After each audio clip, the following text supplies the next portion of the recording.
Hello Boro fans, it's Joe from Boro Fan TV and this is the preview for the upcoming game on Saturday the 27th of February with a 3 PM kickoff as the Boro take on Cardiff City in the Sky Bet Championship at the Riverside Stadium. Well, the only thing I can say Boro fans is self-implosion. Self-implosion was the word, only two words I can describe the performance in our last game against Bristol City at the Riverside on Tuesday night. I really don't know what to say. It's just the only two words that come to mind. It's just self-imploded. I mean, from the back, from like the holding midfield players not defending well. I mean, it just crumbled apart in that first half in that game. Starting with obviously the double from Jeju, who was the target of Boro in the past, as we all know. He capitalised on a couple of mistakes in the back to slot in the two goals, and then I don't know what Johnny Howson was thinking when he got dispossessed by Naki Wells for the strike for Naki Wells to grab the third just before half time, and I think after that Boro really never recovered. Even on the first half, I think Boro should have really shot before Bristol City put their chances away. But like I said, second half we never really recovered after those 3 goals in the first half, and Dale Fry obviously pulled one back late on, but it was too little too late. And for all that, we slumped down to another defeat.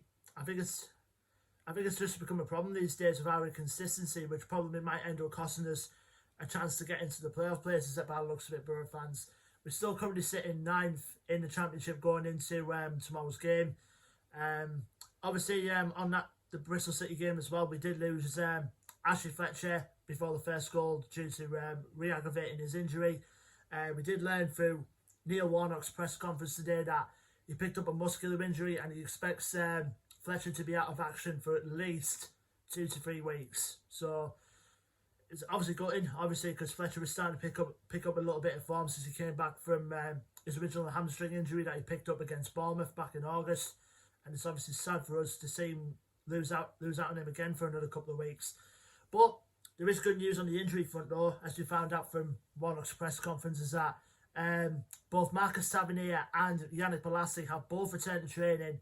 But the other sad thing is that they'll probably be unlikely to feature for the game coming up tomorrow. So obviously it's a bit tough on us on the injury front in a minute, but I think we've got players to capitalise on the moment. But I think, I wouldn't be surprised if the likes of either Chuba Akpom or Britta Sombolonga will probably take Fletcher's place for the game tomorrow afternoon. But most people will be calling on to bring in Watmore as a launch, like a false number 9, so to speak, with the likes of Cabano and possibly Marvin Johnson, who probably really should deserve a chance the way he's been playing recently, to help him out. And I think a couple of changes were needed. Obviously, some people are saying we probably should give Dykesteel a rest and putting Grant Hall in to partner alongside both Fry and McNair at the back. So it'd be interesting to see who the team that Warnock selects for the game coming up tomorrow. So, like I say, we're going to our opponents now, Cardiff City, a team that have been banging on form recently. Even though last time we played them, obviously they were under Neil Harris at the time, but they picked up a poor run of form after that. And then Neil Harris got the boot, and then they brought in Mick McCarthy, which I think was a pretty bold choice, I think, by Cardiff to have Mick McCarthy as a manager. But it's worked for them so far. I mean, they're currently on an 8-game unbeaten run at the moment, and they found themselves, like lower mid-table to now in the playoff places. And they're now currently sitting 6th in the league at the moment. The record going into this game is played 32, won 14, drawn 7, and lost 11. Last game out for them obviously was the 2-1 win, the crucial 2-1 win away from home at Bournemouth. So they're currently looking at the dark horses going into the playoff places at the moment at Cardiff, and they pick up the rich vein of form. Like I said, they won the last 8. They're going on an 8-game unbeaten run. I think they've won 6 and they've drawn 2 since their last defeat, which was back in December, I think it was, at home against QPR, and they bounced back from that straight away to pick up valuable points. And obviously they're in the mix now in the playoff places. Key players to watch for them. Obviously, the main target I think for them is going to be Keith Moore. obviously since we were linked with him in the summer, but obviously he chose to go to Cardiff because of most of his family live down there from what I've heard. But it's a move that's working for him. He's been banging in the goals for them recently, and obviously another jewel in their pack as well, signing wise, has been Harry Wilson on loan from Liverpool. He's obviously well proven at this level, and obviously when it comes to free kicks, he's going to be a danger when it comes to that sort of scenario. Shea Ojo as well, who they bought in on loan from Liverpool. We know he can cause a threat as well. Junior Hoylett, like I said on the Monday night show, he's a player I do admire at this level as well. Obviously in the midfield, obviously got the likes of Marlon Pack in there. Obviously Joe Rawls, who probably won't be featuring against us tomorrow because obviously he's injured at the moment. Obviously, and so is Lee Tomlin, the former Boro player. He's also injured as well. But I do have another former Boro player in their ranks in the form of Joe Bennett as well.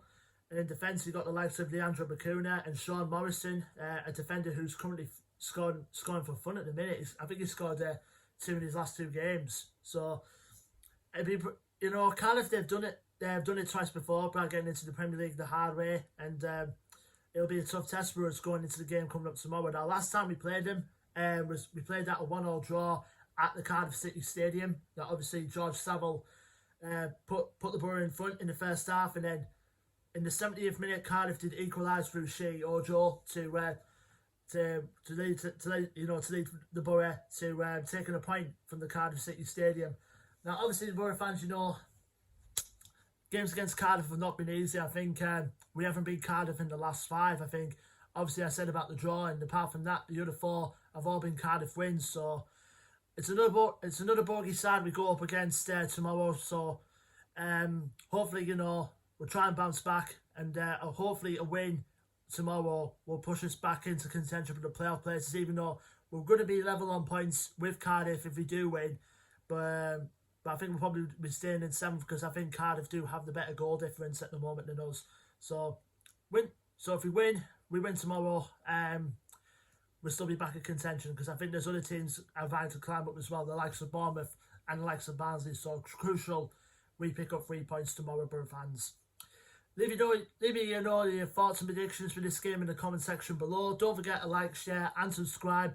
Our links to our Facebook, Twitter and Instagram will be in the description below. And until then, I've been Joe from Boro Fan TV, and I will see you on the next preview video, which will be for the game on March the 2nd, as Boro, for the 2nd time this season, make the trip to St Andrew's Trillion Trophy Stadium, but this time to face Coventry City. Until then, Boro fans, take care, stay safe, and up the Boro.